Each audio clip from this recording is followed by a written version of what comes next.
Hello boys and girls, welcome to সানিগিরি।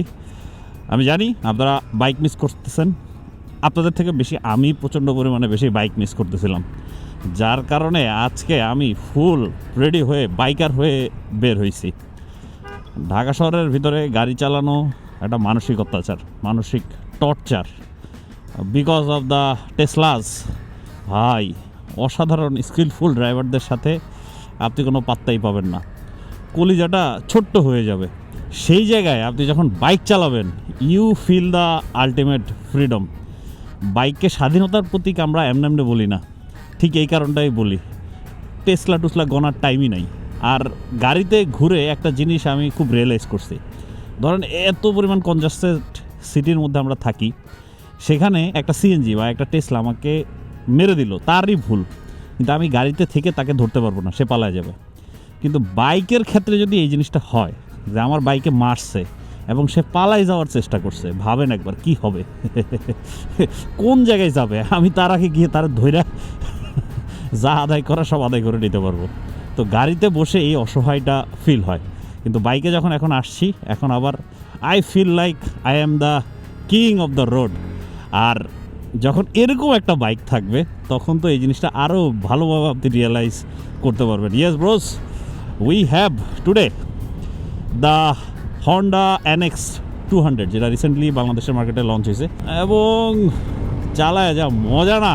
যদিও I am use to with the engine, কারণ হচ্ছে আমার Hornet 2.0টা ছিল, হর্নেট 2.0 আর এটার ইঞ্জিন একেবারেই same power output, same smoothness, সব কিছুই সেম। জাস্ট এই যে আপরাইট সিটিং পজিশনটা যেটা দেখতেছেন সেটা, আর এই যে উপরে বসে আছি, একটু ফিল হচ্ছে যে আমি মানে টেসলাগুলা গাড়িগুলো থেকে একটু টপে আছি।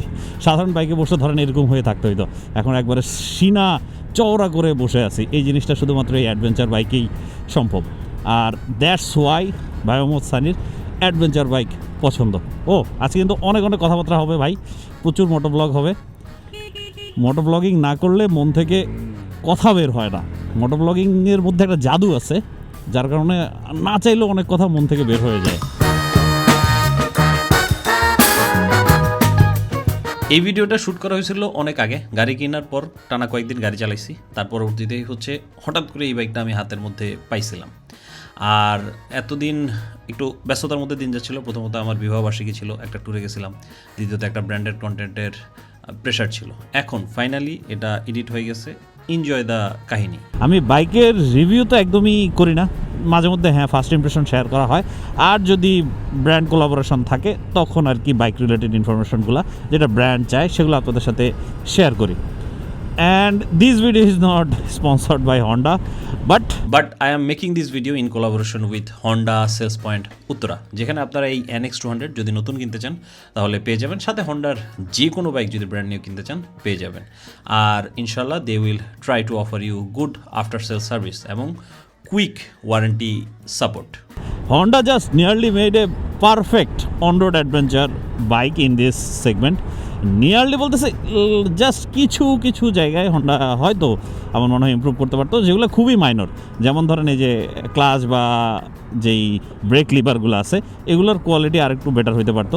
আমি যে হর্নেটটা চালাইতাম সেটার মধ্যেও সেম ছিলই, যার কারণে আমি হর্নেটের মধ্যে চেঞ্জ করে ফেলছিলাম। এগুলো খুবই লো কোয়ালিটির ফিল হয়। তার পরবর্তীতে 2 নম্বর একবার ওইটাও মাইনর, সেটা হচ্ছে আপনার যেই সাসপেনশনগুলো আছে সেগুলো একটু হার্ড। আর হার্ড দিছে আমার মনে হয় এটা যেহেতু অনরোড অ্যাডভেঞ্চার, বেশিরভাগ সময় সিটিতে বা হাইওয়েতে চালানো হবে, তাই এটা সাসপেনশনগুলো হার্ড, যেখানে কর্নারিং বা ব্রেকিংয়ের ক্ষেত্রে ভালো কনফিডেন্স দিবে। কিন্তু অফরোডের ক্ষেত্রে খুব একটা বেশি সাপোর্ট আপনার মাজা পাবে না, এটা ফর শিওর। এছাড়া আর কমপ্লেন করার মতো আসলে খুব একটা বেশি জায়গা রাখে নাই হন্ডা, একেবারে জোস। যদি জাস্ট সার্ভিসটা ভালো দেয় আর যারা ইউজ করতেছে তারা যদি কোনো সমস্যার সম্মুখীন না হয়, তাহলে একবারে টপ নচ একটা জিনিস বানাইছে। জাস্ট এখন চালিয়ে যা মজা পাইতেছি, যা কনফিডেন্স পাইতেছি, হর্নেটের মধ্যেও সেম জিনিসটাই ছিল, বাট আফরাইট পজিশনের কারণে না কনফিডেন্সটা আরও বেড়ে যায়। আফরাইট পজিশনের কারণে আপনার বাইক ম্যানুভার করাটা আরও বেশি সহজ হয়, আপনি ইজিলি ম্যানুভার করতে পারবেন, চিপা চাপা দিয়ে বের হয়ে যেতে পারবেন, শুধুমাত্র এই আপরাইট পজিশনের কারণে বাইকের আর্গোনমিক্সই টোটালি চেঞ্জ হয়ে যায়। আর যাই স্মুথ ইঞ্জিনটা, উফ সেই করা একটা জিনিস। চলেন আমরা একটু পাওয়ার টেস্ট করি। 100 অনায়াসেই উঠানো সম্ভব, তবে 6 গিয়ারটা মিস করতেছি। 6 গিয়ারটা হইলে আর একটু ভালো হইতো। মানে এখানে এসে মনে হচ্ছে আরেকটা গিয়ার শিফট করলে তার একটু পাওয়ারটা বেড়ে যাবে, কিন্তু সেই সুযোগটা আর নাই। আর এটার লুকসটা না একবারে উম্মা ডিজাইন, উম্মা।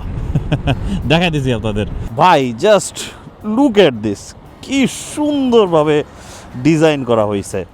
এই যে কোনো সাইড ইন্ডিকেটর নাই, নাকেল গার্ডের মধ্যে সুন্দর একটা ইন্ডিকেটর দিয়ে দিছে। তারপরে ডিজাইনটা জাস্ট অস্থির। যদিও আমি ইন্ডিয়ান রিভিউগুলো যখন দেখছিলাম, প্রথম যখন এটা লঞ্চ হয়েছিল ইন্ডিয়াতে, তখন দেখে মনে করছিলাম বাইকটা অনেক ছোট, অত বেশি মাস্কুলার না। কিন্তু এখন ইন পার্সন দেখে মনে হচ্ছে না, এটা খুবই মাস্কুলার, খুবই জোস। আর এখানে যদি ক্র্যাশ গার্ডগুলো লাগানো হয়, যেটা আমি CB 150X এর মধ্যে লাগাইছিলাম, তখন তো এটা আরও বেশি মাস্কুলার দেখা যাবে। আমার কাছে পার্সোনালি মনে হয় অ্যাডভেঞ্চার ট্যুরের bikes are the most beautiful looking bikes. আমি অ্যাডভেঞ্চার ট্যুরের বাইক নিয়ে ভাই বায়াসড, এটা নিয়ে আমার সাথে তর্ক করতে আইসেন না। আপনার স্পোর্টস বাইক পছন্দ, আপনার নেগেটিভ স্পোর্টস পছন্দ, ওইটা আপনার ব্যক্তিগত বিষয়। আমার অ্যাডভেঞ্চারই পছন্দ। এটা যদি অন্য কোনো বাইক হইতো বা যদি ব্র্যান্ড কোলাবোরেশন না হইতো, তাহলে আমি খুব একটা বেশি ইন্টারেস্ট দেখাইতাম না এটা নিয়ে ভিডিও বানানোর। কিন্তু এটা যেহেতু অ্যাডভেঞ্চার ট্যুরিং বাইক, সেহেতু আমার পার্সোনাল ইন্টারেস্ট থেকে হচ্ছে এই ভিডিওটা বানাইতেছি। আমি চাই আমার চ্যানেলে এইটা নিয়ে ভিডিও থাকুক, আমি আমার ওপিনিয়নগুলো শেয়ার করে রাখি। বাংলাদেশে অ্যাডভেঞ্চার ট্যুরিংয়ের আমাদের অপশন খুবই কম। যদি বাইরের দেশগুলোর মতো অপশন থাকতো না, বায়োমোসানির দেখতে সারাদিন শুধু অ্যাডভেঞ্চার ট্যুরিং বাইক নিয়ে ঘোরাঘুরি করতেছে আর অ্যাডভেঞ্চার ট্যুরিং বাইক নিয়েই সারাদিন আলাপ করতেছে। যদিও সামনে একটা ইনশাল্লাহ প্ল্যান আছে, বিগ প্ল্যান, একটা 1200 সিসির অ্যাডভেঞ্চার ট্যুরিং বাইক নিয়ে একটা দেশের মধ্যে রাইড হবে। 20-25 দিনের একটা লম্বা অ্যাডভেঞ্চার দেওয়ার প্ল্যান আছে। কিন্তু সমস্যা হচ্ছে ভিসাটা নিয়ে, যদি ভিসাটা পাই আর কি, ভিসা না পাইলে পুরো প্ল্যানই ক্যান্সেল। যার কারণে আমি এখন ডিসক্লোজ করতেছি না, থাক, পরে মানিজ্জত যাবে। প্ল্যান করছি, পাই নাই ভিসা, রিজেকশন, থাক, আপনারা কিছু জানেনই না। একটা জিনিস নিয়ে অ্যাপ্রিসিয়েশন করতে হয়, এটার প্রাইসিংয়ে হন্ডা বাংলাদেশ একবারে খেলে দিছে। 3,15,000 এত ফিচার নিয়ে, ট্র্যাকশন কন্ট্রোল, তারপরে TFT, তারপরে স্লিপার ক্লাচ, এত ফিচার নিয়ে মাত্র 3,15,000। আমার মনে হয় যে এটার দাম যদি 3,40,000 হইতো, আমার মনে হয় না কেউ এটা নিয়ে কোশ্চেন করতো। হ্যাঁ, প্রাইস উড বি জাস্টিফাইড। কারণ যদি আমরা হর্নেটের দিকে তাকাই, সেটার দাম হচ্ছে 2,90,000। মাত্র 25,000 টাকা এক্সট্রা দিয়ে আপনি এরকম একটা অ্যাডভেঞ্চার ট্যুরিং বাইক পাচ্ছেন, তাও আবার ওই যে TFT ডিসপ্লে, যেটা হচ্ছে ইয়ার মধ্যে নাই, হর্নেটের মধ্যে নাই। ক্রেজি থিং ঘটায় দিয়েছে হন্ডা। জাস্ট একটা এক্সপেকটেশন, পার্সোনাল এক্সপেকটেশন। এটা খুবই নিশ ক্যাটাগরির একটা বাইক। এটা যারা কিনবে তাদেরকে সেরকম ভ্যালুটা দিতে হবে ব্র্যান্ডের তরফ থেকে। অনেক বেশি রাইড আয়োজন করতে হবে, গেট টুগেদার আয়োজন করতে হবে, ট্রেনিং সেশন আয়োজন করতে হবে, যেটা বাইরের দেশগুলোতে অ্যাডভেঞ্চার কালচারটাই এমন। কারণ শুধুমাত্র বাইক বেচলেই তো হলো না, বাইক রিলেটেড একটা কমিউনিটি তৈরি করা হচ্ছে ব্র্যান্ডের মূল দায়িত্ব। কারণ বাইক কোনো নর্মাল প্রোডাক্ট না, বাইক একটা লাইফস্টাইল প্রোডাক্ট, বাইক একটা কানেকশনের product. I hope Honda Bangladesh এটা নিয়ে কাজ করবে, এটা রাইডারদেরকে নিয়ে কাজ করবে, আরও বড় আকারে এই যে অ্যাডভেঞ্চার কমিউনিটি তৈরি করবে বাংলাদেশে। কি অবস্থা ব্রো, ভালো আছেন? এবার ফিল হচ্ছে না, মানে এটা আমার চেহারার সাথেই যায়। Build for সানিগিরি।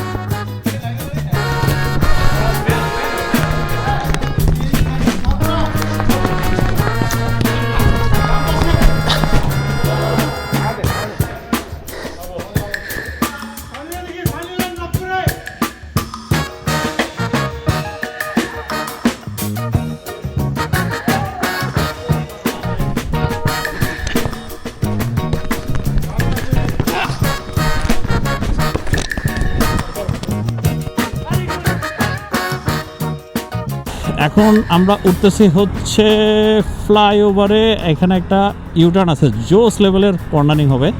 আমি অ্যাডভেঞ্চার বাইকগুলোতে কর্নারিং করে যা মজা পাই, এই যে দেখেন, আরে বাসটা দিল আমার ফিল্টারে নষ্টই করে দিল। একটু কর্নারিংয়ের মজাটা নিতেই পারলাম না, ধুর। যাই হোক, আপনাদেরকে কয়েকটা জিনিস শেয়ার করতে হবে। তার মধ্যে প্রথম যে জিনিসটা, সেটা হচ্ছে আমার যেই হর্নেট ছিল, হর্নেটটা আমি সেল করে দিছি। উমরা যাওয়ার আগে সেল করে দিয়েছিলাম। হ্যাঁ, হর্নেটের টাকা আমি জমাই হচ্ছে আলহামদুলিল্লাহ, সে টাকা দিয়ে উমরা হয়ে গেছে। তার পরবর্তীতে আমার যে হান্টারও সোল্ড, আবার সাওয়ারিতে দিয়ে আসছি। সাওয়ারিতে সম্ভবত এখন হান্টারটা অ্যাভেলেবেল আছে। আপনারা হান্টার যদি নিতে চান তাহলে সাওয়ারিতে যোগাযোগ করেন, ওইটা গুড কন্ডিশন, জোস একটা হান্টার। তো হান্টারটাও সোল্ড, কারণ হচ্ছে গাড়ি কিনতে হয়েছে। এখন আমার কাছে আছে শুধু গাড়ি, I have no bike, I need a bike. কোনটা নিব সেটা চিন্তা করতেছি। আজকে এটা চালিয়ে এটার তো ফ্যান হয়ে যাচ্ছি আমি একবারে। জোস, এই যে একটা সুন্দর কর্নারিং রোজ, এটা একটা বাজেটের মধ্যে জোস একটা জিনিস। আমি তো সিবি 150X রাইডার ছিলাম, তখন অনেক বেশি প্রাইস দিয়ে 150 সিসির একটা অ্যাডভেঞ্চার ট্যুরার বাইক কিনতে হয়েছিল। বাট এখন এই যে হন্ডা NX 200, পাওয়ারের ক্ষেত্রে হয়তো সিবি 150X থেকে একটু কম হবে, বাট অন্যান্য দিক থেকে, ফিচারের দিক থেকে অনেক বেশি এগিয়ে আছে হচ্ছে এই NX 200। ইভেন প্রাইস কম্প্যারিজনে বাজেটের মধ্যে একবারে সব কিছুই অফার করতেছে। জোস একটা কম্বিনেশন বলবো ডেফিনেটলি। তবে আমি এই বাইকটা নিব কি না সেটা এখনও শিওর না, কারণ আরও একটা অ্যাডভেঞ্চার ট্যুরার বাইক বাংলাদেশে আসবে, সেটা আসার পর তারপর ইনশাল্লাহ ডিসাইড করব। আর একটা জিনিস বাদ আছে এই ভিডিওতে, সেটা হচ্ছে কিছু রাইডিং শট।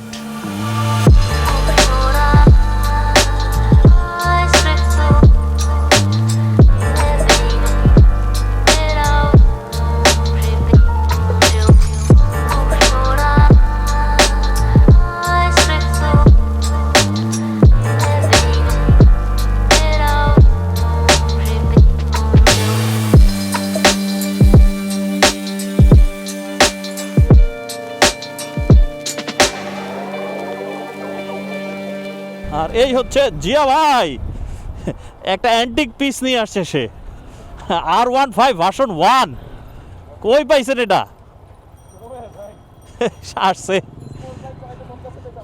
এটা বিলুপ্ত হয়ে গেছে আরও 100 বছর আগে। বাট এই জিনিসটা বাংলাদেশে যেই চলছে এই ভার্সন 1টা, কারণ স্পোর্টস বাইকের ক্রেজ এটা দিয়েই শুরু হয়েছে।